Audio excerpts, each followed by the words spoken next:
আগুন দেওয়া যায় সেই মেধা আমরা চাই না। আমরা চাই দেশ উন্নত হোক, মেধার জন্য হোক। এই সমস্ত ইংলিশ ভাষা মেধা আমরা চাই না। আরেকজন আছে নোবেল জয়ী, পাশাপাশি দেশে ছিল মিয়ানমারের আরেকজন আং সান সু চি, আপনারা সকলে তাকে চেনেন, তিনিও নোবেল পেয়েছেন। সেই দেশে কিছু অশান্তি সৃষ্টি হয়েছে। আজ বাংলাদেশে নোবেল জয়ী ডক্টর মোহাম্মদ ইউনূস, যিনি সুদের ব্যবসা করেন, যার বাংলাদেশের রাষ্ট্র পরিচালনা করার মতো কোনো দক্ষ নাই, আপনারা তাকে ভালো করে চেনেন। এই বাংলাদেশের উন্নয়নের ক্ষেত্রে, বাংলাদেশের অবদানের ক্ষেত্রে তার বিন্দু পরিমাণ অবদান নাই। 2020 সালে করোনা হয়েছিল, আপনারা কেউ বলতে পারবেন? হাজার হাজার কোটি টাকার মালিক ইউনূস, তিনি বাংলাদেশে কোনো একটা গরিবরে কোনো হাসপাতালে অবদান দিয়েছেন। আপনারা জানেন তিনি হিলারি ক্লিন্টনের নির্বাচনে জেতার জন্য 20 লক্ষ মার্কিন ডলার দিয়েছে।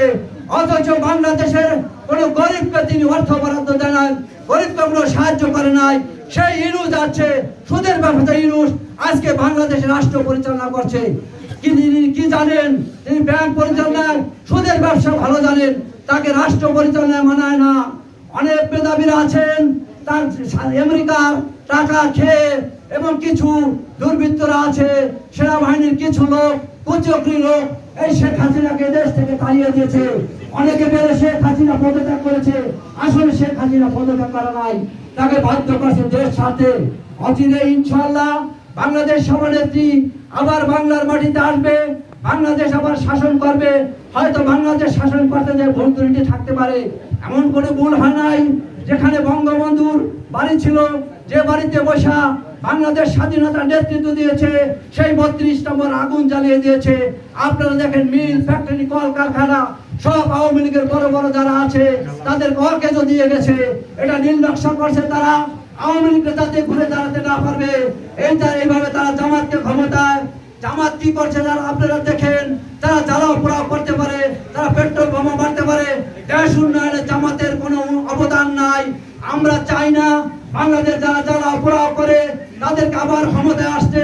তাই অনতিবিলম্বে বলতে চাই, দক্ষিণবঙ্গের মহামানব, দক্ষিণবঙ্গের বাঘ, দক্ষিণবঙ্গের সিংহ জনাব শাহজাহান খানকে তাড়াতাড়ি অনতিবিলম্বে নিঃশর্ত মুক্তি দিয়ে বাজারপুরের মাটিতে, বীরত্ব ফরিদপুরের মাটিতে, বাংলার মাটিতে তাকে আবার জনগণের সেবা করার জন্য তাকে সুযোগ দেওয়া হোক।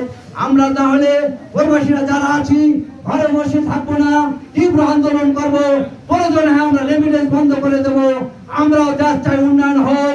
কিন্তু বড় বড় নেতা যারা আছে, যারা শাসন করছে, বড় বড় রাজনীতিবিদ আছে, তাদেরকে জেলে করে নির্বাচন করলে বাংলাদেশের নির্বাচন কার্যকারী হবে না।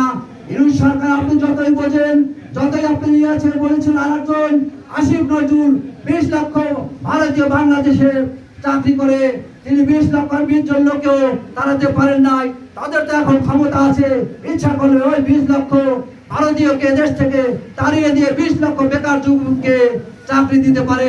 আসলে তিনি মিথ্যাবাদী। বাংলাদেশ অস্থিতিশীল করার জন্য বিদেশি কুচক্রের মাধ্যমে দেশকে উন্নত রাষ্ট্র হয়েছিল, উন্নত রাষ্ট্র থেকে গরিব রাষ্ট্রে পরিণত করার জন্য ওই বাংলাদেশকে আসলে ইশারা করছে। আমরা যারা প্রবাসী আছি, বাংলাদেশ আওয়ামী লীগ হোক, বিএনপি হোক, এরা ক্ষমতাতে, আমরা তাদের থেকে সুযোগ নেব না। আমরা চাই দেশ উন্নয়ন হোক, দেশে যারা আছে দেশ ভালো চলুক, আমাদের ভাই ব্রাদার পরিবার যারা আছে তারা সুস্থভাবে বেঁচে থাকুক।